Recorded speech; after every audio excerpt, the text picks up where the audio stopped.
First column top में क्या लिखे हैं?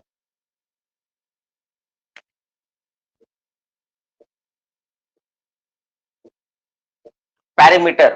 किस किस पैरामीटर को लेंगे हम लोग? ठीक है, किस चीज पे बेस करके होगा?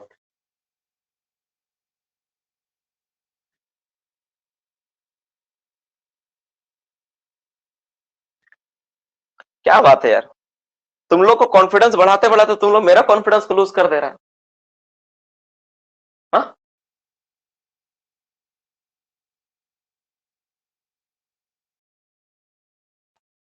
हाँ? हमको शर्मिंदगी फील करवा दे रहा है, बताओ। चलो ठीक है, अब हम लोग बात करते हैं क्या आज का टॉपिक का जो सेकंड पार्ट है, आप लोग का एसएमपी के ऊपर एक पार्ट है, लेकिन एसएमपी से भी ना ज्यादा इंपॉर्टेंट हमको लग रहा है ना।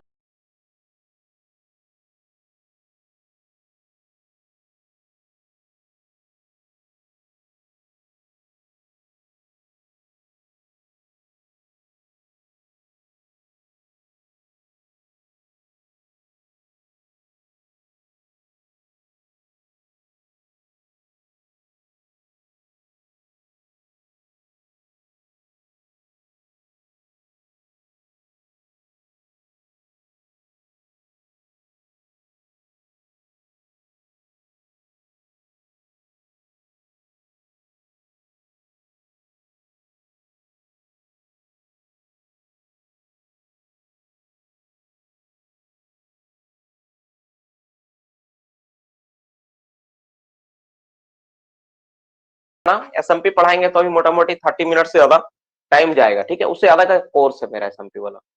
और रिक्लेमिनेशन वाला जो पार्ट उसको तो वीडियो में दे ही दे रहा हूँ, ठीक है। एक चीज सोच रहा हूँ ना कि आज ना डाउट क्वेश्चंस को ले लूं, क्योंकि 3 दिन पिछला हो गया, बहुत सारा बच्चा के मन में डाउट दुविधा रहा होगा, बच्चा लोग भेजा है तो डाउट चीज नहीं हो पाया है। तो तुम लोग बताओ वोटिंग के माध्यम से कि एसएमपी या डाउट क्वेश्चंस, ठीक है, क्योंकि एसएमपी एक बार पढ़ाया हूं, जैसे एसएमपी के ऊपर ना एक बार क्लास हुआ है, आप लोग को पता होगा, जैसे मैंने सिखाया था, आपको याद होगा। रिस्क स्कोर में रिस्क स्कोर होता है, लाइक्लीहुड होता है, कॉन्सिक्वेंस होता है, प्रोबेबिलिटी होता है। एसएमपी कुछ नहीं है बाबू, है ना। एसएमपी जो तुम किए थे ना, सेफ्टी मैनेजमेंट प्लान जो किए थे ना, वो कुछ भी नहीं है, वो उसी का पार्ट है। फिर भी अगर तुम लोग का सबका जवाब एसएमपी है तो चलो एसएमपी करते हैं, हम लोग एसएमपी के बारे में करते हैं, ठीक है। वैसे एसएमपी, ठीक है, तो एसएमपी वाला टॉपिक एक ऐसा टॉपिक है कि जो हम चाहेंगे इसको हम लोग बुक से बनाएं। इसमें तुम्हारा आईएसओ का फुल फॉर्म भी है, इंटरनल सेफ्टी ऑर्गेनाइजेशन।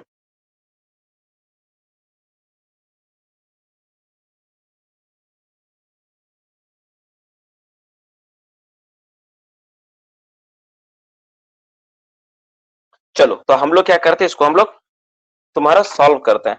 तुम लोग के पास सीएमआर का बुक्स है? सीएमआर का बुक 104 नंबर रेगुलेशन खोलो तो, सीएमआर का बुक 104 नंबर रेगुलेशन खोलो तो, इसमें कुछ बताना है तुम लोग नोट करना। 104 नंबर रेगुलेशन खोलो तो सीएमआर का। पहली बार मैं बुक से पढ़ा रहा हूं, हमको लग रहा है पूरा सेशन में पहली बार या दूसरा बार घटना होगा जो मैं बुक का इस्तेमाल कर रहा हूं पढ़ाने के लिए।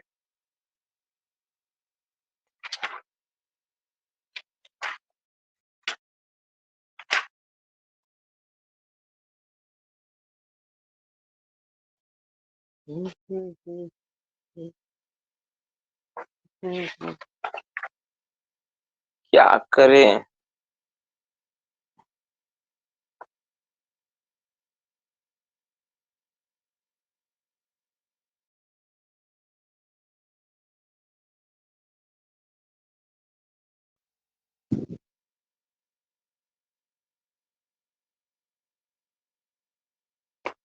कुछ चीज इसमें है ना जो दो चीज को नहीं मिक्स हो रहा है, तो फिर आज डाउट सेशन नहीं ले पाएंगे, ठीक है ना। अच्छा ये वाला क्लियर हो गया ना, डाउट सेशन आज नहीं हो पाएगा। ये वाला क्लियर हो गया ना, हम लोग डाउट सेशन को नहीं कर पाएंगे, ठीक है। तो डाउट सेशन दूसरा दिन करना, तो आज इसको पढ़ा के हम लोग खत्म कर ही देते हैं अब, ठीक है। अगर इसको पढ़ना खत्म करना था, इसको हम लोग खत्म कर ही देते हैं, ठीक है। चलो आज इसको हम लोग पढ़ा खत्म कर देते हैं।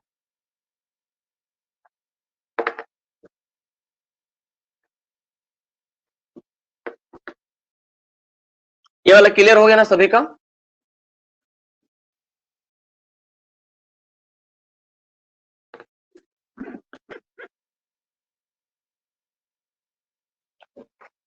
अच्छा, जो तुम लोग अभी देखा, इसमें हम लोग जैसे अभी लिख रहे थे ना, तो एक छोटा सा तुम लोग का टास्क देता हूँ, 1 मिनट के लिए, 2 मिनट के लिए, मुझे 2 मिनट का थोड़ा टाइम दो, ठीक है। एक छोटा सा नोट्स देखना है मुझे, तुमने एक काम करो, मुझे तुम लोग सिर्फ करना क्या सुनो, माइनर रिपोर्टेबल होता है ना भाई, रिपोर्टेबल, ठीक है, उसके बाद तुम्हारा फैटल, उसके बाद तुम्हारा मेजर और डिजास्टर, ये भी एक्सीडेंट होता है कि नहीं? तो इस पे भी थोड़ा डिफाइन करो, तो क्या क्या है, टाइप करो, आराम से टाइप करके सेंड करो, तो फिर मैं तुमको ये चैप्टर स्टार्ट करता हूँ। क्या बोलते हो उसका नाम, टाइप करके सेंड करो।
चलो, हो गया लगभग लगभग 99 बच्चों ने दे दिया, 99 ज्यादा दे दिया।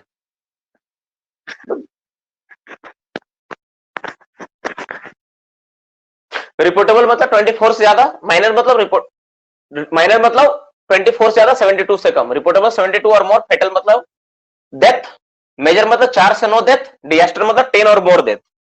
ठीक है, यही तुम्हारा डिफरेंस है मेनली। एक्सीडेंट में क्या है, ये डिग्री ऑफ, ठीक है, डिग्री ऑफ इसको बताता है कितना डिग्री का तुम्हारा ये हो रहा है, किस डिग्री का डेथ हो रहा है उसको बताता है एक्सीडेंट। ठीक है, चलो अब हम लोग क्या करेंगे, अब हम लोग एसएमपी पे बात करते हैं थोड़ा सा। एसएमपी को देख लेते, थोड़ा एसएमपी चीज क्या है थोड़ा समझते हैं। ठीक है, सेफ्टी मैनेजमेंट प्लान ये क्या होता है थोड़ा समझते हैं, ध्यान से देखना क्या चीज है, ये क्या चीज है पूरा एकदम अच्छा समझा देता हूँ। ठीक है, आज का सेशन हो सकता है डाउट सेशन ना ले पाए, इसी पे करेंगे। चलो सभी बच्चों को बहुत बहुत बधाई, अच्छा लिखो तुम लोग। चलो अब हम लोग बात करेंगे बाबू, हम देख नहीं पाए आप लोग का सारा रिप्लाई को, सॉरी फॉर दैट, क्योंकि टाइम नहीं होता, आप लोग समझ सकते हो, लेकिन आप लोग मैं उम्मीद करता हूँ कि अच्छे ही लिखे होंगे। और मैंने बताया ऐसे माइनर मतलब क्या होता है, 24 से अधिक और 72 से कम। ठीक है, मेजर रिपोर्टेबल मतलब 72 और मोर, फैटल मतलब डेथ 1 भी और मोर भी, मेजर मतलब 4 से 9 व्यक्ति का डेथ, और डिजास्टर मतलब 10 या 10 से अधिक व्यक्ति का डेथ को डिजास्टर बोलते हैं। ठीक है, तो ये पार्ट है, ये भी एक्सीडेंट का ही पार्ट है। एक्सीडेंट चल रहा तो एक्सीडेंट वाला इसको भी करवा दिया लगभग एक बार रिवीजन। अब एसएमपी क्या है पहले समझते हैं। एसएमपी मतलब होता है सेफ्टी मैनेजमेंट प्लान। अब एक उदाहरण के तौर पे समझते हैं, जैसे मान लो हम तुमको बोले कि भाई बता तो तुम्हारा घर में, एक चीज हम पूछे, जैसे मान लो कि हम एक नियम बनाए, ठीक, नियम बनाए, नियम में क्या लिखे, हम देश का सरकार है, हम नियम बनाए कि हर घर में 8 बजे नाश्ता बनेगा, 8 बजे नाश्ता बन जाना चाहिए, 1 बजे खाना बन जाना चाहिए, और 4 बजे नाश्ता, फिर एक तो ब्रेकफास्ट का होगा, और 10 बजे रास्ते में सबको खाना खा के सो जाना है। हम एक ऐसा नियम बना दे एज ए, ठीक है, एज ए किसी देश का मतलब सोच के हम बना दें और पूरा देश के सभी घर में लागू कर दें, तो क्या नियम उचित है? क्या इस नियम से पूरा देश चल सकता है?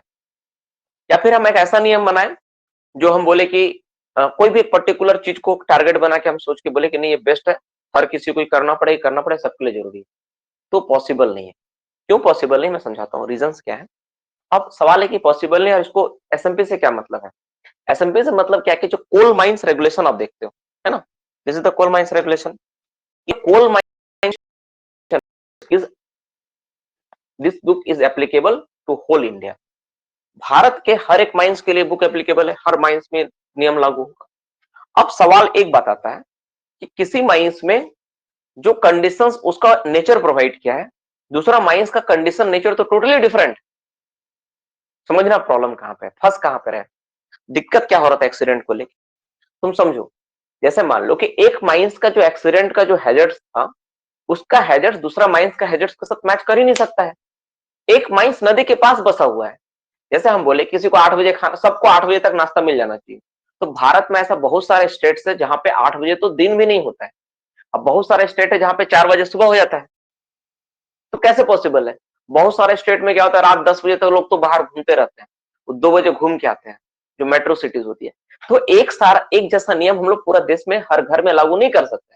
उसी तरह एक रेगुलेशन, एक तरह का रेगुलेशन हम लोग हर माइंस में लागू करना भी चाहे तो लागू करने, अगर कर भी दिए लागू तो हो जाएगा, लेकिन उसका रिजल्ट 100% नहीं मिलेगा।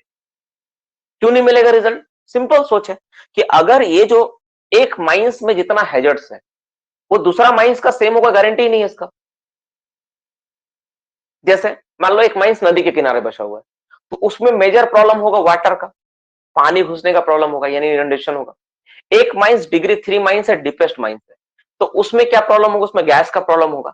एक माइंस में आरएमआर 30-45 के बीच है, तो उसमें स्टार्टर कंट्रोल का प्रॉब्लम होगा।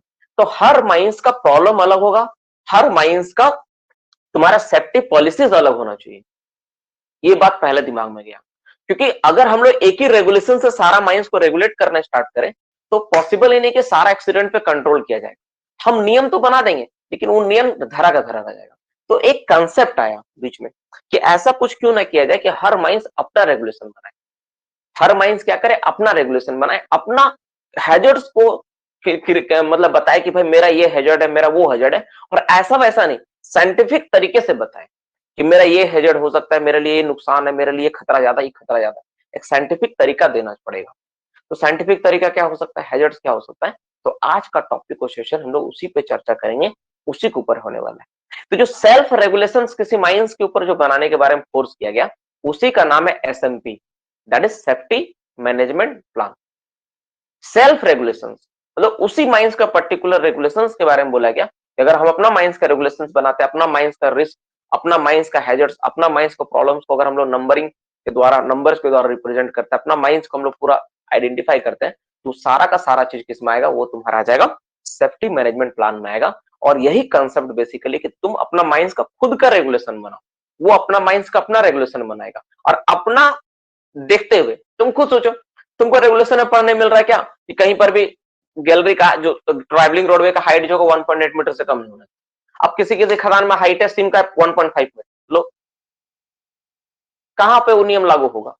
सिम का बोला जो हाइट होगा, ट्रैवलिंग रोडवे का जो हाइट होगा 3 मीटर ज्यादा नहीं होना चाहिए, कंटिन्यूअस माइनर चल रहा, लो हाइट 5 मीटर चला गया, 4.8 मीटर है, तुम 3 मीटर हाइट रखा, रूफ फॉलो के तुम्हारा बढ़ा दिया, तो कहां वो नियम लागू हो पा रहा है? तो क्या करना है, उसके हिसाब से तुमको अपना माइंस का अपना रेगुलेशन बनाना है। तो इस हिसाब को, इसी चीज को ध्यान में रखते हुए ना जो कंसेप्ट लाएगा, that is safety management plan SMP, जो रेगुलेशन नंबर 104 में बोला गया। सबसे इंटरेस्टिंग बात क्या, तुम बाकी जो पढ़ते हो उसमें क्या होता है, ओनर, एजेंट और मैनेजर। क्या पढ़ते हो तुम स्टार्टिंग में? क्या पढ़ते हो? कोई भी चीज पढ़ो, जैसे नोटिस ऑफ माइंस ओपनिंग, तो किसके द्वारा? ओनर, एजेंट और मैनेजर होता है।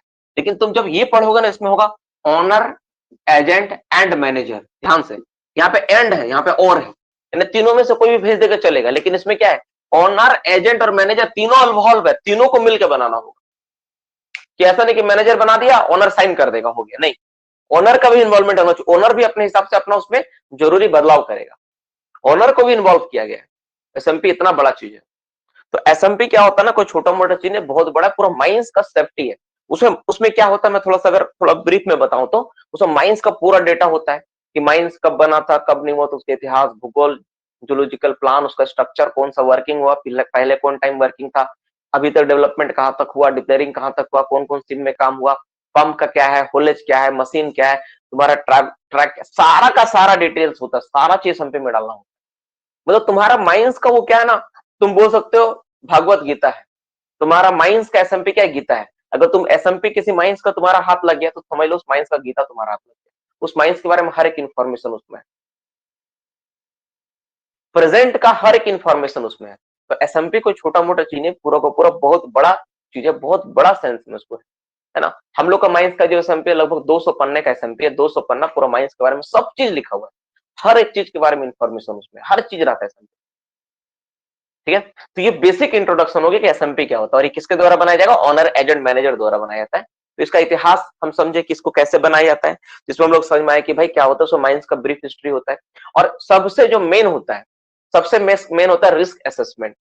रिस्क के बारे में असेसमेंट करना कि रिस्क किसमें सबसे ज्यादा रिस्क है, कौन सा काम में सबसे ज्यादा नुकसान हो सकता है, किस एक्सीडेंट से सबसे ज्यादा खतरा है, किस एक्सीडेंट में सबसे ज्यादा नुकसान है। जैसे उदाहरण के लिए मान लो माइंस में दो तरह एक्सीडेंट, एक हो सकता है क्या कि तुम एक एक्सीडेंट क्या देख रहे हो, तुम समझना, तुम खुद बताना। कंडीशन नंबर ए, कंडीशन ए में बोल रहा है कि ये एसडीएल चलता है, एसडीएल चलता है यहाँ पे, एसडीएल यहाँ पे रन कर रहा है और बगल में वर्कर खड़ा रहता है, तो गैलरी का चौड़ाई कम, इसलिए वर्कर कभी एसडीएल से दब सकता है, यानी कंडीशन है। अब कंडीशन बी बोल रहा है कि सरफेस के ऊपर क्या हो गया है कि सब्सिडेंस में बहुत सारा क्रैक्स हो गया है, और ये जो तुम्हारा क्या इस बार बारिश में क्या होगा, पूरा पानी भर के माइंस को डुबा सकता है। यानी दो हैजर्ड है, ए में क्या है, एक व्यक्ति का जान जा सकता है, दूसरा में क्या है कि पूरा माइंस डूब सकता है। अब तुम बताओ दोनों में सबसे ज्यादा कौन खतरनाक है, तो बी ऑपरेशन खतरनाक है, सबको पता चल रहा है बी खतरनाक है, लेकिन बी कितना गुना खतरनाक है कैसे पता चलेगा, कितना उसका अगर नंबर दे, ए ऑपरेशन को नंबर दे और बी ऑपरेशन को नंबर दे, तो दोनों में जो खतरनाक है, इसको अगर तुम नंबर दोगे तो तुम कितना बोलोगे, 2, इसको कितना दोगे, 10 या 5 या 15 या 20। अगर तुम एक नंबर द्वारा तुम डिनोट करना चाहते इसको, तो कितना नंबर देके तुम उसको बताओगे कितना खतरनाक। एक नंबर, एक वैल्यू तो होगा ना भाई। हम बोल रहे कम खतरनाक है, ज्यादा खतरनाक है, मीडियम खतरनाक, इससे थोड़ी ना समझ में आएगा। इससे बढ़िया होकर नंबर दे दो, टोटल नंबर है 100 में से बांट दो, इसको कितना नंबर मिलना चाहिए, इसको कितना खतरनाक है, उस हिसाब से बांट, तो एक तो कंपैरेटिवली डेटा मिलेगा। तो एसएमपी का दूसरा पर्पस यह है कि हर एक रिस्क को एक नंबर देना, हर एक रिस्क को आइडेंटिफाई करना, वो खतरा कितना है, किस तरह का खतरा है, कितना खतरा हो सकता है, ठीक है, उसके बाद उसको नंबर देना। उसके बाद प्रिंसिपल हैजर्ड को पता करना। प्रिंसिपल हैजर्ड मतलब कि उसमें जो सबसे ज्यादा 5 खतरनाक चीज हो, जैसे मान लो तुम नंबर दिया, तुम नंबर कैसे देना हम लोग पढ़ेंगे, घबराने वाला बात नहीं है, अभी हम लोग वही सब जानेंगे कि किसमें क्या नंबर होता है, किसमें क्या स्कोरिंग होता है, हम लोग पढ़ेंगे है ना, क्या क्या चीज होता है, कैसा नंबरिंग वगैरह, तो सब हम लोग पढ़ेंगे। फिर हम लोग जानते हैं कि अगर मान लो उसमें तुम नंबर दे दिए, उसके बाद उसमें मेजर 5 चीज को आइडेंटिफाई करना होता है कि सबसे ज्यादा 5 हैजर्ड क्या क्या है, जिसमें सबसे ज्यादा खतरा है, सबसे पहले उस पर काम करना है। तो जब तुम हैजर्ड्स को आइडेंटिफाई किया, जब तुम उसको नंबर दे दिए, तो तुमको पता चल गया भाई ये सबसे ज्यादा खतरनाक है, यानी सबसे पहले इसको दूर करो, चाहे जो भी चीज हो। अगर सरफेस क्रैक्स है उसको फिल करवाओ, अगर रूफ फॉल में प्रॉब्लम हो रहा है, रूफ फॉल नहीं हो रहा है, एयर ब्लास्ट का खतरा है, तो इंड्यूस ब्लास्टिंग करो। अगर तुम्हारा कंटिन्यू रूफ फॉल हो रहा है, रूफ नहीं टिक रहा है, तो रूफ बोल्टिंग का जो डिजाइन, जो सपोर्ट डिजाइन, उसको चेंज करो। अगर गैस ज्यादा मिल रहा है तो गैस कम मिले, इसके लिए जो कम तो नहीं मिल सकता है, उसके लिए जो प्रिवेंटिव मेजर्स उसको तुम इंप्लीमेंट करो। तो हर एक रिस्क को क्या करना पड़ेगा, आइडेंटिफाई करके, हैजर्ड्स को आइडेंटिफाई करके उसके अकॉर्डिंग हमको काम करना है, उसके अनुसार, ताकि हम माइंस को और ज्यादा सेफ बना पाए। यही है तुम्हारा क्या एसएमपी, पूरा का पूरा एसएमपी का मूल सार यही है जो हम अभी बताए, मूल सार यही है। तो इंट्रोडक्शन वाला पार्ट में हो गया खत्म, एसएमपी क्या हम लोग समझे कि हर एक माइंस का अपना रेगुलेशन है। मेन पर्पस क्या है कि एक्सीडेंट को कम करना है, एक्सीडेंट को घटाना है, रिड्यूस करना है। उस पर्पस को लेके हम लोग एसएमपी को डिजाइन करते बनाते हैं। इसमें हर एक रिस्क हैजर्ड्स को हम लोग आइडेंटिफाई करते हैं, उसको एक नंबर देते हैं। उसमें जो सबसे मेजर होता है, पहले 5 चीज को आइडेंटिफाई किया जाता है और उसको पहले दूर करते हैं। नॉर्मल यही करेगा कोई आदमी, जो ज्यादा पहले उसी करेंगे। तो अब इसमें क्या क्या लिखा हुआ हम लोग देखते हैं, इसमें क्या लिखा हुआ देखो, इसमें लिखा हुआ है the owner agent and manager of every mine shall क्या करेगा, identify the hazard to the health and safety of the person employed at the mine to which they may be exposed while at work. मतलब सबसे पहले क्या करना होगा, देखो कहीं पर अगर तुम काम करते हो, सबसे पहले तो देखो, अब तुमको मान लो अब तुम काम करने गए, तुम बना रहे एसएमपी, यानी तुमको पहले क्या करना पड़ेगा, सबसे पहले तुमको आइडेंटिफाई करना पड़ेगा, you need to identify. Identify मतलब तुमको देखना पड़ेगा कि कहां कहां खतरा है।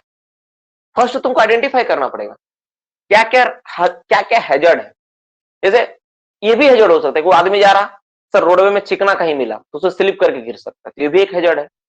और हैजर्ड ये भी है कि सरफेस के ऊपर क्रैक है, पानी घुस गया, ये भी एक हैजर्ड है। तो जितना भी छोटा बड़ा हैजर्ड होगा ना, सबको तुमको क्या करना पड़ेगा, यू नीड द आइडेंटिफाइड, ठीक है। Assess the risk to the health of the सेप्सी, इसके बाद क्या करना पड़ेगा, उसको एक्सेस करना पड़ेगा।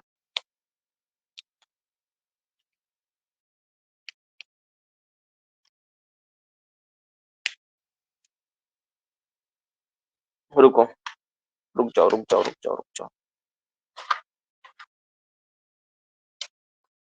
6.22 6.23 असेसमेंट करना पड़ेगा। क्या करना पड़ेगा, असेसमेंट करना पड़ेगा। दूसरा नंबर क्या करना पड़ेगा इसके बाद, आइडेंटिफाई करने के बाद उसका असेसमेंट करना पड़ेगा। असेसमेंट, पहले तुम आइडेंटिफाई किया, फिर तुम क्या करोगे, उसका असेसमेंट करोगे। असेसमेंट करोगे ना तो उसको एक नंबर देना होगा।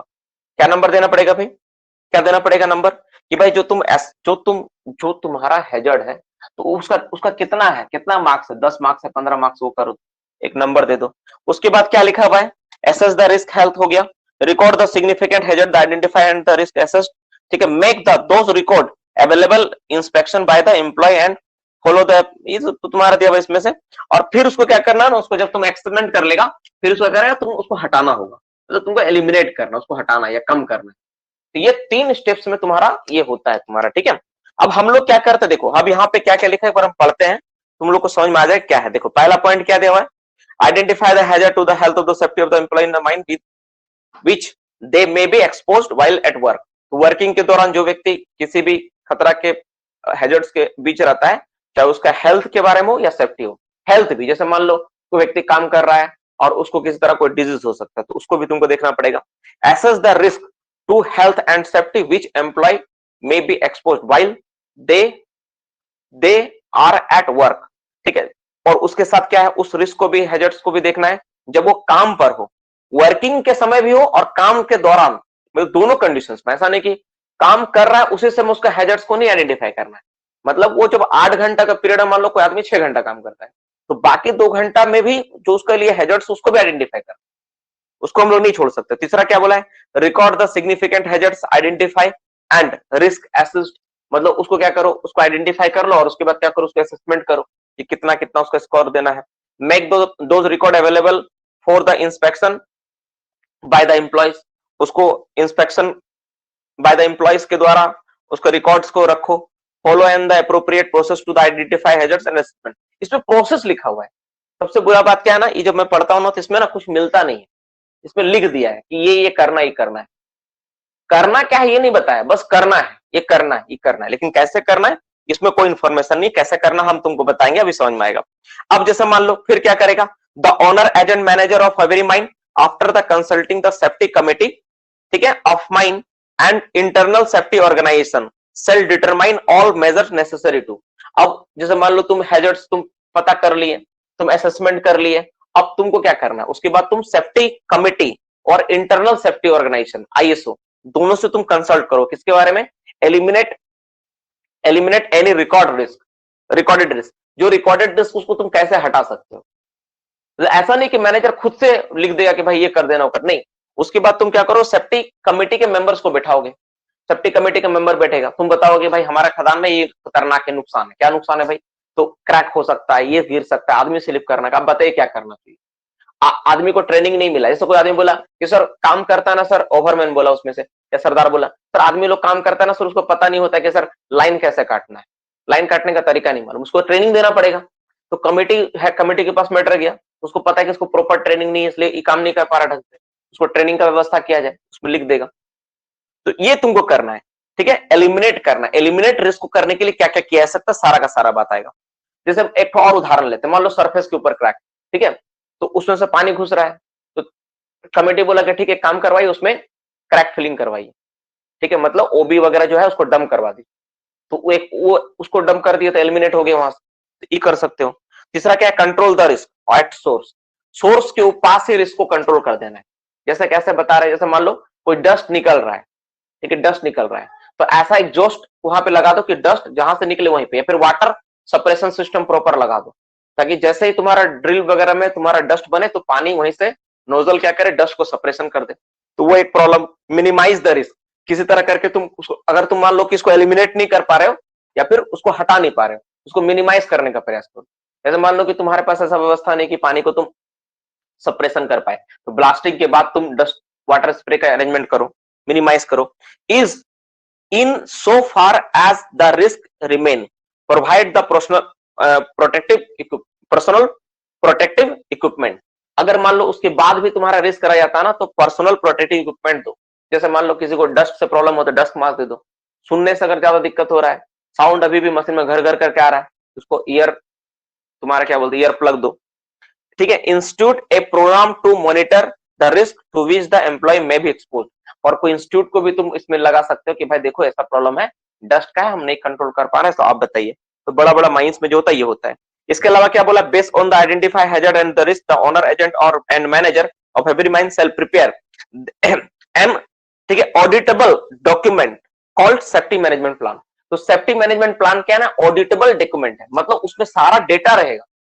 अभी जो हम तुमको बताएं, क्या बोले कि जो हम लोग का माइंस का जो सेफ्टी मैनेजमेंट प्लान है 200 पन्ना का है, उसमें हर एक बात लिखा हुआ है। तो कोई भी आएगा ना बाहर से आदमी देख सकता है, उसमें हर चीज का नंबर वो देखेगा, अच्छा इसमें इतना नंबर दिया है, इसमें कम नंबर, इसमें ज्यादा है, इसमें गलत लिखा है, तो वो ऑडिट करने के लायक है। अब तुम लिखोगे नहीं, कोई बाहर से आया आदमी बोला आपका जो रिस्क क्या है, तुम बोला सरफेस का क्रैक्स है, तो आप उसमें कितना मार्क्स दिए, बोला हाँ उसके लिए आप क्या कर रहे हैं, तो उसको हम हटा रहे हैं, उसके लिए हम लोग बात किए। ये ऑडिटेबल नहीं हुआ, ये डॉक्यूमेंट ही नहीं है। क्या तुम लिख दिया उसमें कि दिस इज रिमूव्ड, ठीक है, this hazards is removed by subsidence crack fillings, ऐसे तुम लिख दिया। तो क्रैक फिलिंग तुम लिख दिया, उसमें तुम क्रैक को तुम क्या कर भर रहे हो, और उसमें कोई डेटा नहीं है, तो कैसे पता चलेगा कितना फिलअप हुआ कितना नहीं हुआ, तो ऑडिटेबल है ही नहीं वो। तो ऑडिटेबल बनाना पड़ेगा ताकि उसको ऑडिट किया जाए, ठीक है।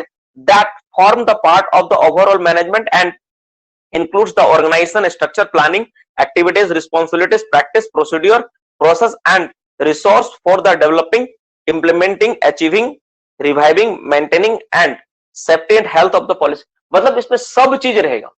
ऑडिटेबल में जब तुम डॉक्यूमेंट जब तुम बनाओगे ना, तुम क्या क्या चीज का ध्यान में रख के तुम उस बात में तुम ऐड करोगे, कैसे मैनेजमेंट की तरफ से क्या करेगा, ठीक है,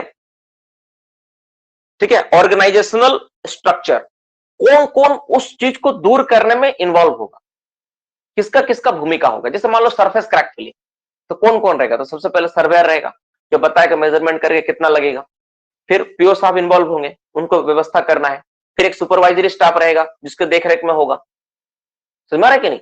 तो इस तरह से ऑर्गेनाइजेशनल स्ट्रक्चर बनाना होगा। प्लानिंग करना होगा, प्लानिंग मतलब कि ये जो ऑपरेशन है कब होगा, कितना दिन के बीच करना है, कब कब होगा, कैसे लाना है, कैसे उसको करना हो, प्लानिंग चाहिए। एक्टिविटीज, किस किस तरह के एक्टिविटीज इसमें इन्वॉल्व है, सरफेस क्रैक फिलिंग करना तो क्या क्या एक्टिविटीज होगा, मोरम जो होगा किस तरह का मोरम होगा, मोरम को कैसे तोड़ना है, मिट्टी कब डालना है, पत्थर कैसे डालना है, उसका एक्टिविटीज क्या क्या वो होगा, ठीक है। रिस्पॉन्सिबिलिटीज, वो जो एक्टिविटीज जो घटना घट रहा है उसमें किसकी किसकी रिस्पॉन्सिबिलिटीज है, कौन दायित्व है उसके प्रति। जैसे जो सुपरवाइजरी स्टाफ है नॉर्मली उसी का होता है, तो सुपरवाइजरी स्टाफ को असिस्टेंट मैनेजर उसको रिस्पॉन्सिबिलिटीज। प्रैक्टिसेस, किस किस तरह का उसमें प्रैक्टिस किया जाएगा, कौन कौन प्रैक्टिस इन्वॉल्व है वो। प्रोसीड्योर, किस प्रोसीड्योर में काम हो रहा है, प्रोसेस और प्रोसीड्योर लगभग एक ही है, प्रोसेस और प्रोसीड्योर दोनों सेम है, वो दोनों लिखा हुआ है। एंड रिसोर्सेज, किस किस तरह के रिसोर्सेज इन्वॉल्व है, मतलब तुम मट्टी दे रहे हो, कोयला दे रहे हो, क्या भर रहे हो उसमें, वो सारा का सारा चीज डालो। For developing, implementing, achieving. Development मतलब कैसे कैसे काम आगे बढ़ेगा, इंप्लीमेंटिंग मतलब कैसे कैसे तुम उसको इंप्लीमेंट करोगे, अचीविंग मतलब कैसे तुम गोल को तुम अचीव करोगे, रिवाइविंग एंड मेंटेनिंग मतलब तुम उससे कैसे निकलोगे और कैसे उसको फिर से आगे मेंटेन करना है ताकि फिर से क्रैक बने तो क्या करना है, ये सारा का सारा बात उसमें लिखा है। ए safety and health policy of the company, ये सारा का सारा बात तुम्हारा उसमें रहेगा, एसएमपी में तुमको डालना पड़ेगा। तो सोचो क्या गजब का मतलब थॉट था, थॉट को सोचो। यहां पे तुमको सोचना क्या है ना, सोचने वाली जो बात है ना, जो एसएमपी का जो कंसेप्ट है इसको सोच देखो। अगर रेगुलेशन अगर बना भी देते हो ना तो इतना सारा चीज नहीं दूर हो सकता है। रेगुलेशन अगर हम लोग किसी को बना के भी दे देते हैं ना भाई कि ये करना, तो पॉसिबल नहीं होता है, नहीं समझ में आता है कि हाँ ये है। मेनली इसमें क्या है, तुमको समझ में नहीं आएगा कि इसमें क्या करना नहीं करना, लेकिन सबसे मेन फंडा, सबसे इंटरेस्टिंग बात क्या है, तुम्हारा अपना माइंस का रेगुलेशन तुम खुद पता करो, खुद एस्टिमेट बनाओ, खुद दूर करो, खुद आइडेंटिफाई करो, सब चीज तुमको खुद से करना। ये बड़ा खूबसूरत बात, मतलब कोई माइंस नहीं बोल सकता है कि सर मेरा एसएमपी में ना मेरा राय ही नहीं लिया गया, तो तुम्हारा पूरा ही राय पे ही बना है, तुम खुद लिख रहे हो अपना बारे में। कि सोचो कितना गजब बात है, तुम सोचो क्या सोच देखो, मतलब एक और सोचता हूं ना क्या गजब है, तुम खुद अपना हाथ से लिख रहे हो मेरा खदान में सबसे बड़ा हैजर्ड सरफेस क्रैक है। सोचो उसके बाद तुम खुद तुमसे लिखवाया कि आप लिखिए कि उसको कैसे दूर करिएगा। मैंने प्लानिंग से लेकर ऑर्गेनाइजेशन तुम खुद लिखा कि हम ऐसे ऐसे करेंगे। अब मान लो नहीं किया तो कौन फंसा, तुम फंसोगे। Owner agent manager all bodies are responsible, अगर उसके कारण कुछ होता है तो सोचो एसएमपी का वैल्यूज क्या है। सोचो तुमको नहीं लग रहा कि फंसाने वाला चीज जैसा थोड़ा सा लगता है ना, सोचते हो डीपली ना, तुमको लगेगा ना फंसाने वाला कहीं ना कहीं चीज है, और सच में वही बात सही है।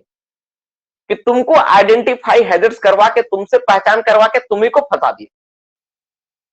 रियलिटी बहुत लोग इस पे बोलते हैं, नहीं बात बोलते हैं, लेकिन अगर तुम उसको दूर कर पाए, वही तुम्हारा सोने पे सुहागा वाला है। अगर तुम उसको एक्टिविटीज में ले पाए तो सोने पे सुहागा है, नहीं कर पाए तो तुम फंस गए। तुम सोच के देखो क्या चीज है। जैसे हम तुमसे बोले कि बाबू बता, तुम्हारे पास कोई आदमी आया बहुत अच्छा, एक साधु महात्मा, तुम बोला एक साधु महात्मा आया, तुम बोला, तुमसे पूछा बेटा तुम तो बहुत बहुत कमजोर लग रहा है, सो तुम बहुत परेशान लग रहा है, क्या बात हमको बताओ। तो तुम बोला नहीं बाबा क्या करें, पिछले बार क्या हुआ था कि एक मेरा दोस्त था, साथी था, वो कहीं से चोरी करके लाया कुछ पैसा, तो वही हमको दिया था चेंज करने के लिए, वही हम चेंज कर रहे हैं, तुमको समझ में नहीं आ रहा है क्या करें। अच्छा अच्छा, तुम्हारा दोस्त का क्या नाम है? तो बोला दोस्त का नाम ये है। अच्छा कहाँ से चोरी किया तुम बताया? लास्ट में बोला हम पुलिस है, हम साधु नहीं है। बस वही बात है, एसएमपी वाला में ना वही कहानी है कि सब चीज तुमसे बोला कि रिस्क लिखो, क्या है प्रॉब्लम, ये है, सब लिखो है, लास्ट में अगर तुम नहीं कर पाए तो वो दिक्कत होगा। ठीक है, ये सारा चीज। अब दूसरा क्या देखो, इट, लेकिन अगर तुम उसको दूर कर लिए प्रॉब्लम्स को, तो बहुत इंटरेस्टिंग बात है, बहुत माइंड्स को बहुत सेफ बनाया जा सकता है। फिर क्या बोला, it shall be the duty of owner agent and manager to implement and measure determinant necessary and content in the safety management plan for achieving the objects set out in sub regulations to in order to measure the listed। देखो साफ साफ बोल दिया है, it cell भी duty है honour agent manager का। सब लोग बोलते हैं ड्यूटीज ऑफ सरदार ओवरमैन, ये ड्यूटी है क्या, उसको इंप्लीमेंट करवाना।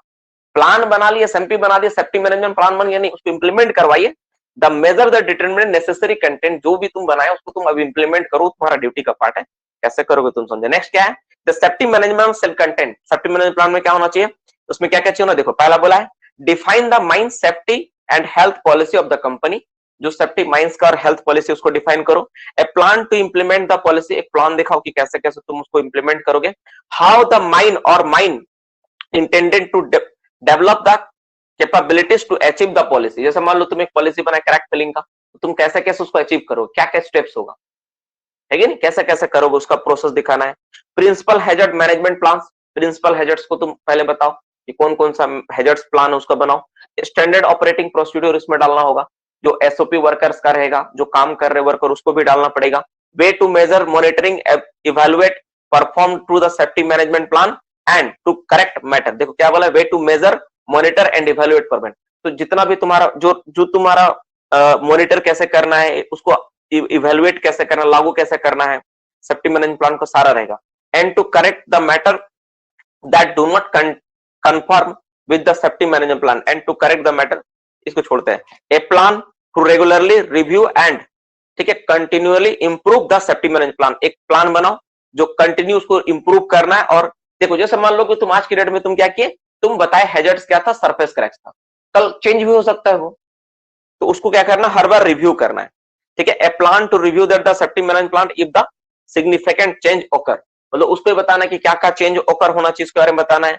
Detail of involvement of the mine worker in its development and application, मतलब साथ में कुछ माइन वर्कर को भी इन्वॉल्व करो ताकि वो भी अपना राय को दे पाए।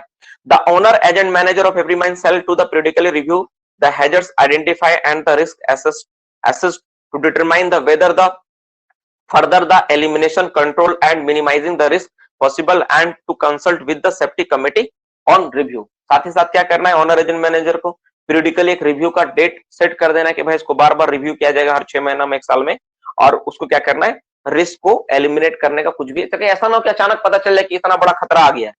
The owner agent manager of every mine shall submit a copy of the safety management plan to the regional inspector to whom at any time, ठीक है, by an order in writing, ठीक है, inquiry the such modification in the plan as may specify therein।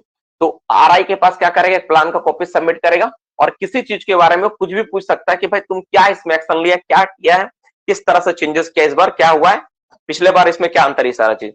The owner agent manager of every mine shall be responsible for effective implementation of safety management plan। तो safety management plan को तुम्हारा mines में लागू करने के लिए honour agent manager ही responsible है, सिर्फ बना देने से नहीं होगा, उसको लागू करना होगा। तो जो पूरा थ्योरी का पार्ट अगर तुम देखोगे ना, तो पूरा थ्योरी तुम देखोगे तो बड़ा सिंपल तरीके से हुआ कि मेन क्या है, एक प्लान बन रहा है। अगर पूरा पार्ट को अगर रजिस्ट करके 2 मिनट में बोले तो क्या है कि एक हम लोग पहले रिस्क को आइडेंटिफाई किए, फिर उसका स्कोरिंग किए, फिर उसको हम लोग बताइए, फिर उसको दूर कैसे करना है, क्या क्या स्टेप्स होगा, सारा का सारा बात, सारा का सारा ब्यौरा है। इसमें हर एक वर्ड, हर एक लाइन इंपॉर्टेंट है। इसमें बहुत सारा फुल फॉर्म भी है, जैसे तुम्हारा internal safety organisation, safety management plan, SOP standard operating procedure, सब बात का फुल फॉर्म, वो सबसे भी सवाल डायरेक्ट आ जाता है। तो ये सारा चीज को तुम देखा। अब हम लोग समझते हैं कि अगर कोई रिस्क कहीं पर है तो किस किस रिस्क, जैसे मान लो कोई रिस्क है तो उसका स्कोर करना है, हमको उसको स्कोर देना है। तो रिस्क स्कोर देने के लिए क्या क्या चीजें, कौन फॉर्मूला एप्लीकेबल होता है? रिस्क स्कोर हम लोग इसको पहले भी किए हैं, रिस्क स्कोर, SCORE। तो रिस्क स्कोर जब हम लोग निकालेंगे ना तो तीन बात पे वो डिपेंड करता है, तीन चीजें होती है। क्या क्या होता है? एक होता है प्रोबेबिलिटी, प्रोबेबिलिटी, प्रोबेबिलिटी, बिलिटी, प्रोबेबिलिटी होता है मल्टीप्लिकेशन ऑफ, किससे मल्टीप्लाई करेंगे? Exposure, exposure. और तीसरा क्या होता है? कॉन्सिक्वेंस। ये हम लोग लिखे हैं पहले, है ना? इन तीन चीज को मल्टीप्लाई करके करते हैं, ठीक है? प्रोबेबिलिटी, एक्सपोजर और कॉन्सिक्वेंस। CONSEQUENCE, ठीक है? कॉन्सिक्वेंस। तो तीन चीज पे हम लोग मल्टीप्लाई करके हम लोग क्या करते हैं, कोई चीज को हम लोग रिस्क को निकालते हैं। अब सवाल ये आता है कि सर अगर हम लोग रिस्क किसी चीज का निकालेंगे तो इन चीजों का वैल्यू क्या होता है, ठीक है? किसका कितना वैल्यूज दिया गया है, क्या क्या पॉइंट्स है, ठीक है? इस पर हम लोग थोड़ा देख लेते हैं, ठीक है? तो जैसे हम लोग देखो, पहला होता है कॉन्सिक्वेंस। कॉन्सिक्वेंस मतलब डेथ कितना हो रहा है।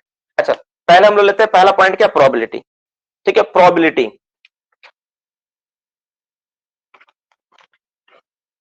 प्रोबेबिलिटी पहला बात है क्या? प्रोबेबिलिटी समझना, प्रोबेबिलिटी।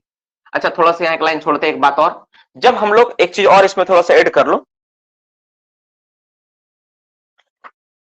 प्रोबेबिलिटी और प्रोबेबिलिटी, एक चीज और थोड़ा सा मिस हो गया यहाँ पे, एक चीज और बोल देते हैं, एक और फॉर्मूला होता है दिमाग सटर, लाइक्लीहुड इनटू ये होता है कॉन्सिक्वेंस। अगर ये दोनों का मल्टीप्लाई कर देंगे ना तो बन जाता है लाइक्लीहुड, LIKELY, लाइक्लीहुड बोलते हैं, लाइक्लीहुड इनटू कॉन्सिक्वेंस, ये होता है, ठीक है? मदर फॉर्मूला ही है, ठीक है? कॉन्सिक्वेंस सी, ठीक है? सी कॉन्सिक्वेंस, मदर फॉर्मूला ये होता है, इससे ये वाला बना हुआ है, ठीक है? लाइक्लीहुड मल्टीप्लाई बाय कॉन्सिक्वेंस बराबर प्रोबेबिलिटी, एक्सपोजर और कॉन्सिक्वेंस होता है। अब सवाल ये आता है कि प्रोबेबिलिटी मतलब क्या होता है? बिलिटी, इसका मतलब क्या समझते हैं? देखो, यही समझना इंपॉर्टेंट है, प्रोबेबिलिटी किसको बोलेंगे? तो प्रोबेबिलिटी का मतलब होता है, प्रोबेबिलिटी का मतलब क्या होता है? संभावना, ठीक है? कितनी संभावना है किसी भी घटना को घटने का, कितना संभावना है, संभावना क्या है, कितना संभावना है। जैसे तुम एकदम 100%, ठीक है, श्योर है कि वो होकर रहेगा, तो उसमें जो मैक्सिमम मार्क्स जो दिया जाता है, इसका जो नंबर, जो नंबरिंग करते हैं हम लोग, इसका जो वैल्यू होता है, ये वैल्यू कितना होता है? इसका वैल्यू होता है 0.1 से, इसका वैल्यू कितना होता है? इसका वैल्यू होता है 0.1 से अप टू कहां तक जाता है? 10 तक जाता है। यानी प्रोबेबिलिटी का जो मार्क्स, जो संभावना का जो नंबर दिया गया 10, ऐसा कैसे होता है थोड़ा बताता हूँ। जैसे मान लो बोला मे बी वेल एक्सपेक्टेड, कि 100% तय के होगा, तो उसमें मैक्सिमम 10 नंबर जाएगा। बोला क्विक पॉसिबल, ऐसा है कि जल्दी जल्दी होने का संभावना है, तो उसमें 7 नंबर जाएगा। यूजुअली पॉसिबल, कभी कभी हो सकता है, हर किसी किसी समय हुआ तो 3 पॉसिबल है, ठीक है? ओनली रिमोट पॉसिबल, ठीक है? कुछ कंडीशंस में हो सकता है वो, और कभी इम्पॉसिबल जैसा तो 0.1। इस तरह से ना 0.1 से 10 नंबर तक दिया गया है। एक्चुअली कभी भी ना इस पर ज्यादा डिटेल्स में सवाल नहीं आ सकता, मुझे इतना पता है। तो हम भी क्या किया ना, हम जो जो इंपॉर्टेंट चीजें उसी को लिख पा रहा हूँ, ठीक है? तो ये हो गया पहला। अगर हम लोग बात करेंगे कि ठीक है चलिए सर, प्रोबेबिलिटी समझ में आया, अब एक्सपोजर मतलब क्या होता है? EXPOSUR, एक्सपोजर को क्या बोलते हैं हिंदी में? तो एक्सपोजर का मतलब होता है, लिखो, एक्सपोजर मतलब होता है, ठीक है, अंतराल पे, कितना अंतराल पे, कितना अंतराल पे कोई घटना घट रहा है। जैसे मान लो कोई घटना ऐसा हो सकता है जो डेली बेसिस पे हो, कोई घटना हो सकता है जो 100 साल में एक बार हो, तो इसका जो वैल्यू होता है ना, इसका एक्सपोजर का वैल्यू होता है 0.02 से लेके कहां तक जाता है ये 0.02, माफ करना, एक ही जीरो होगा, 0.02 से इसका मैक्सिमम जो वैल्यू होता है ये होता है 10 तक होता है। जैसे मान लो कोई ऐसा घटना है जो कंटिन्यू हो रहा है, बार बार हो रहा है, हमेशा हो रहा है, जैसे उदाहरण के लिए तौर पर, जैसे कैसे बताएं, बार बार घटना घटता है कोई भी चीज का, जैसे मान लो कि कोई इंक्लाइन सीम है, उसमें हर बार हर दिन एक कोई ना कोई आदमी गिरता है स्लिप करके, हर दिन कोई आदमी स्लिप कर गया, तो बार बार हो रहा है, उसमें 10 मैक्सिमम नंबर मिलेगा। और जो 100 साल में एक बार होगा तो उसमें 0.2 नंबर देना होगा। इस तरह से उसको डिफाइन किया गया। और सी नंबर क्या होता है? कॉन्सिक्वेंस। कॉन्सिक्वेंस क्या होता है? कॉन्सिक्वेंस को थोड़ा समझ लेते हैं। कॉन्सिक्वेंस का मतलब होता है कि कितना डेथ, ठीक है, घटना का लेवल क्या है, ठीक है, दुर्घटना का डिग्री कितना, किस डिग्री का दुर्घटना है, दुर्घटना कैसा है, दुर्घटना, दुर्घटना कैसा घटा, दुर्घटना कैसा है, दुर्घटना किस तरह का है, कैसा होगा, दुर्घटना किस तरह होगा, इसको हम लोग बोलते हैं कॉन्सिक्वेंस। कि वो जो चीज हो रहा है उसमें किस तरह का दुर्घटना हो सकता है, कैसा कैसा आदमी डेथ कर सकते हैं, ठीक है ना। जैसे मान लो बहुत आदमी सेवरल डेथ हो जाए, ठीक है, तो उसको 5, अगर एक ही आदमी डेथ होता है उसका 0.1। तो इसका जो पॉइंट होता है, इसमें जो नंबर दिया था 0.00, ठीक है, 0.001 से लेके, फिर से समझाऊंगा, समझना इस बात को कि 5 तक नंबर है। देखो हम लोग क्या कर रहे हैं, हम लोग किसी एक्सीडेंट या कोई घटना को हम लोग नंबर दे रहे हैं। हम लोग क्या कर रहे हैं, वी गिव द वैल्यूज, ठीक है। इसका वैल्यू क्या होता है, इसका वैल्यू होता है 0.1 से 10 होता है, समझना। तो अगर कोई चीज को हम लोग नंबर देना चाहें तो हम लोग कैसे नंबर देंगे, तो उसको हमको बताना पड़ेगा ना भाई, कि अगर 10 बार घटेगा एक दिन में तो ज्यादा खतरनाक है, साल में एक बार घटेगा तो कम खतरनाक है। लेकिन साल में एक बार घटेगा और पूरा खदान का आदमी मर सकता है, और जो दिन में 10 बार घटेगा उसमें किसी को सिर्फ आदमी सिर्फ टेढ़ा मेढ़ा होगा, कुछ होने वाला है नहीं उसमें। तो ज्यादा खतरनाक कौन होगा, जो ज्यादा आदमी मरा है, मरे। तो किसी चीज को हम जो नंबरिंग, पहले तो एकदम चार्ट बना दिया कि इसमें इतना इतना नंबर, इसका इतना इतना नंबर, इसका इतना इतना नंबर। हम इसका फोटो खींच के आप लोग को भेज देंगे, जो नंबर फॉर्मूला वाला है, कि जो जो चीजें बोला, तो उसका वैल्यूज को ना, उसका वैल्यूज को वहां पे रख रख के, जो जो चीज संभावना है उसको रख के वहां पे कैलकुलेट करेंगे, इसमें इतना इतना, इसमें इतना इतना हो सकता है। कैलकुलेट करके बताएंगे कि सबसे ज्यादा वैल्यूज किसका आ रहा है। जैसे एक उदाहरण लेता हूँ, ठीक है, मैं एक उदाहरण लेता हूं, मान लो कि, जैसे एक उदाहरण लेता हूं, जैसे मान लो कि इसका वैल्यू मिला, इसका वैल्यू मिला 5, इसमें मिला 5, और इसका वैल्यू मिला मान लेते 2। तो इसका वैल्यू कितना मिला, 5, इसमें वैल्यू कितना मिला 5, और इसमें वैल्यू तुम कितना दिए, 2 दिए, ठीक है। सबको तुम चार्ट के माध्यम से दिए कि इतना इतना आदमी डेथ हो रहा है इसमें। जैसे मान लो संभावना, तो संभावना कितना, तो देखे तो 5 नंबर मिल रहा है। तुम देखे अंतराल, कितना अंतराल पे हो रहा है, तो देखे तो 5 नंबर इसमें भी जा रहा है। और कॉन्सिक्वेंस जब देखे किस तरह दुर्घटना होगा, तो 2 नंबर तुम दिए, तो मल्टीप्लाई कर दो, 5 पचे 25 दूना 50, इसका टोटल स्कोर कितना हो गया, 50। यानी रिस्क स्कोर कितना दिया उस घटना का, जो भी है। मान लो रूपफॉल ही है, मान लो रूपफॉल बोले, तुम रूपफॉल के बारे में तुम पता किया, रूपफॉल का तुम कितना नंबर दे दिए, 50 नंबर दिए। और एक और चीज तुम कैलकुलेट किए, किसके बारे में कैलकुलेट किए, तुम कैलकुलेट किए क्या, ठीक है, तुम कैलकुलेट किसका किया, रूपफॉल के बाद तुम कैलकुलेट किए हॉलेज एक्सीडेंट, हॉलेज एक्सीडेंट को तुम कैलकुलेट किए। तो हॉलेज एक्सीडेंट का जो तुम कैलकुलेट किया ना, तो उस समय तुम देखिए उसका वैल्यू आया 150 आ गया, और इसका कितना है, 50। तो बताओ तुम्हारे लिए ज्यादा खतरनाक कौन है, 150 वाला है। तुम ये दोनों कैसे निकाला, इस वैल्यू से निकाला। इसका वैल्यू का फोटो ना खींच के मैं तुमको ग्रुप में भेज देता हूँ अभी जस्ट, ठीक है, तुम देख लेना इसमें क्या क्या लिखा हुआ है, तब तुम समझ पाओगे। इसमें ना देखो, मैं तुमको डायग्राम यहाँ दिखाता हूँ, एक मेरे पास एक बहुत अच्छा बुक है, इसको मैं बनाया भी हूँ, इसको ना एकदम ऐसा करके ना सब लिखा हुआ है। और शायद हम पहले भी भेजे इसको फोटो, है ना, जैसे कुछ बच्चे लोग बोला ऐसा भेजे हैं,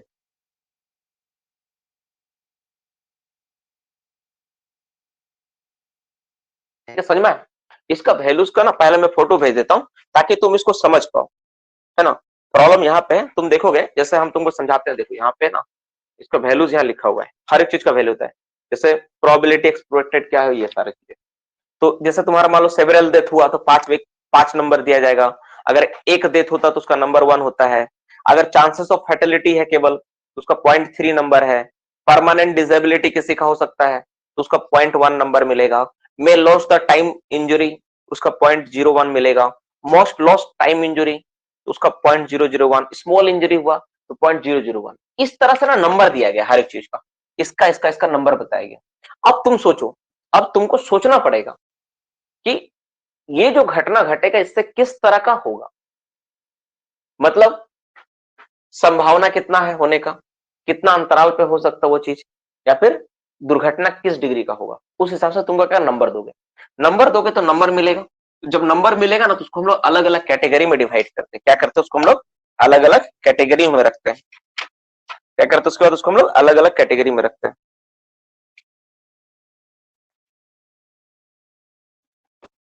ठीक है। तो अलग अलग कैटेगरी में रखते हैं, जैसे किस कैटेगरी में रखते हैं थोड़ा समझा देता हूँ, रुक जाना। ये पहले भी हम पढ़ाए हैं, फिर से पढ़ाना पड़ रहा है।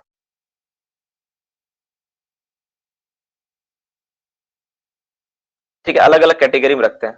किस कैटेगरी में रखते हैं देखो, उसके बारे में लिख देते हैं डायरेक्ट। ठीक, जैसे अगर किसी का वैल्यू, अगर किसी को मल्टीप्लाई किए और उसका वैल्यू अगर लेस देन 20 आया तो उसको बोलेंगे लो रिस्क, रिस्क बहुत कम है। ठीक है, अगर किसी का वैल्यू, ठीक है, 20 से लेके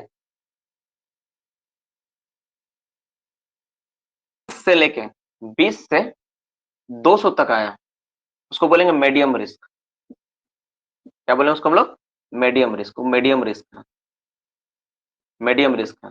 और किसी चीज का अगर तुम वैल्यू को कैलकुलेट किए और उसका वैल्यू अगर सी नंबर देखोगे, अगर एक्सेड 200 हो गया उसको बोलेंगे हाई रिस्क में चला गया। तो इस तरह से हम लोग क्या करते हैं। अब ये जो पॉइंट है ना, इसका मैं फोटो खींच के तुम लोग को पहले भेजता हूँ, ठीक है, ताकि तुम इसको ये कर पाओ। पहले तुम इसका फोटो देखो तो तुमको समझ में आ जाएगा कि सर क्या पढ़ा है, ये तो नहीं समझ आएगा।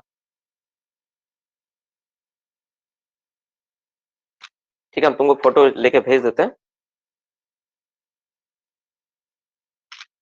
ठीक है, बड़ा सिंपल चीज है, लेकिन जब तक देखोगे नहीं तो समझ में नहीं आएगा।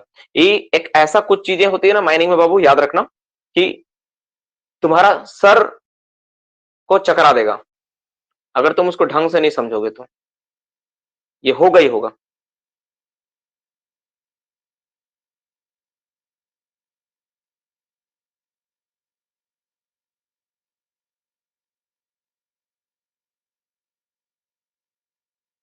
ठीक है, हम दोनों का फोटो जो है ना हम तुमको भेज देते हैं। ठीक है, वहां से तुम देखना, तुमको समझ में आ जाएगा। 2 पेज का है तो तुमको समझ में आ जाएगा। इसमें सारा का सारा बात को समझाया कि एक साथ कि कैसे कैसे क्या है। हम दोनों ग्रुप में भेज दे रहे हैं। ठीक है, लगभग लगभग तुम लोग पास सब पहुंच गया है। देखो इसमें साफ साफ लिखा प्रोसेस और किसका किसका पॉइंट है, उस पॉइंट को हम लोग बैठा के देखो, तुम लोग को दिख रहा होगा अब, है ना, अब तुम लोग देख पा रहा होगा। अब तुम देखो उसको निकालो, अब तुमको समझ में आएगा। जैसे स्केल ऑफ कॉन्सिक्वेंस, स्केल दिया हुआ है, 1 डेड हुआ। अगर मान लो, तो तुम सोच के देखो, अगर रूफ बोल्ट से अगर एक्सीडेंट होता है तो क्यों आदमी मरेगा? मुश्किल से 1 2 यही मरेगा। और अगर मान लो रूफ फॉल होता है तो 4 5 10 आदमी मर सकता है। और अगर मान लो एक्सप्लोजन हो जाए तब कितना आदमी मरेगा? तो और ज्यादा आदमी मरेगा। तो उसी हिसाब से ना यहाँ चार्ट बनाया है। कैसे? सेवरल डेड, 5 और 5 से अधिक आदमी मर गया। सेवरल डेड जहां हो सकता है जिस घटना से, उसमें 5 नंबर। 1 डेड, अगर एक ही आदमी डेथ होता है, हो सकता है। जैसे मान लो होलेज खलासी का अगर काम कर रहा हो या पंप खलासी है तो वहां पे पंप खलासी जा सकता है। वहां पे अकेला आदमी है पंप खलासी। कोई होलेज होलेज ऑपरेटर है, उसमें एक्सीडेंट, उसमें अगर मान लो स्पार्क हो गया या करंट आ गया तो होलेज खलासी मर सकता है केवल। एसडीएल ऑपरेटर अगर है, उसको अगर होते एसडीएल ऑपरेटर से मर सकता है और तो कोई नहीं मरेगा। तो 1 डेड होगा, तो उसका पॉइंट दिया है 1। और 1 से अगर ज्यादा हुआ तो 5, सीधा 5 नंबर। इस हिसाब से बांटा गया है। उसी तरह एक्सपोजर, अगर कोई घटना कंटिन्यूअस घट रहा है, बार बार हो रहा है, बार बार होने का संभावना है, उसके लिए 10 नंबर। जैसे रूफ फॉल हो रहा है, एयर ब्लास्ट हो रहा है बार बार, तो 10। अगर फ्रीक्वेंट डेली बेसिस पे हो रहा है, मतलब बार बार, मतलब रोज एक बार में 2-3 दिन बार हो गया और डेली बेसिस पे हो रहा है तो 5 नंबर। अगर वीकली हो रहा है तो 3 नंबर। इस तरह से नंबर दिया गया है। तो तुम अगर देखोगे कोई चीज वीकली हो रहा है या फिर क्या हो रहा है, वो कब होगा, कितना दिन में हो रहा है, तुमको तो पता है तुम्हारा माइंस के बारे में कब होगा। अभी भी नहीं पता है तो तुम खदान में जानता ही नहीं है खदान। इसीलिए तुम अपना खदान को देखते हुए तुमको सारा नंबर्स को बैठाना है। और इसी के लिए सारे व्यक्ति को बैठाया जाता है, सेफ्टी कमेटी का सारे व्यक्ति होता है। तो कोई आदमी बोला कि सर ये वाला ज्यादा हैजर्ड है, इसमें 10 नंबर देना चाहिए, इसमें सर 2 से ज्यादा नहीं मर सकता है, तो 2-10 नंबर। कोई बोलेगा नहीं सर इसमें एक ही आदमी काफी है, सर एक ही आदमी चलेगा, तो 5 नंबर बैठे। तो उस हिसाब से क्या करते हैं ना हम लोग, ये तुम्हारा डिवाइड करते हैं उस हिसाब से। ये तो पूरा को पूरा बात जो हो गया, पूरा को पूरा एसएमपी के ऊपर आज पूरा क्लास हो गया। सारा का सारा एसएमपी रिलेटेड क्या है और एसएमपी क्या होता है, कौन इंप्लीमेंट करता है, एकदम बेसिक लेवल से समझाने का प्रयास किए। देखो फिर आज वही बात बोलेंगे कि एसएमपी पूरा माइंस का रेगुलेशन है। तुम सोचो कोई भी माइंस जो होता है ना, कोल माइंस जैसे हम लोग होता है ना, उसका पूरा का पूरा रेगुलेशन क्या एसएमपी है, एक तरह का रेगुलेशन है पूरा माइंस। खदान का क्या हैजर्ड्स उसको पहचान को उसको दूर करना। तो एक क्लास का 30 से 40 मिनट में, ठीक है, ये पूरा को पूरा सब चीज बता पाना पॉसिबल नहीं, लेकिन हाँ एक चीज हम लोग जितना एग्जाम ओरिएंटेड हो सकता है उससे बेहतर तरीके से कैसे समझेंगे, तुमको वो सारा चीज समझा दिया गया कि मेन काम क्या है एसएमपी में, एक माइंस का प्लान बनाना है, सेफ्टी ओरिएंटेड प्लान बनाना है, उसमें सारा रिस्क को आइडेंटिफाई करना है, उसको नंबर देना है, उसको दूर करने का ये करना है। ये कुछ हो गया बात। इसके अलावा कुछ नोट्स हम लोग लिखेंगे एक छोटा सा, ठीक है। हम लोग एक छोटा सा नोट्स लिखेंगे। क्या नोट लिखेंगे, क्या नोट होता है उसको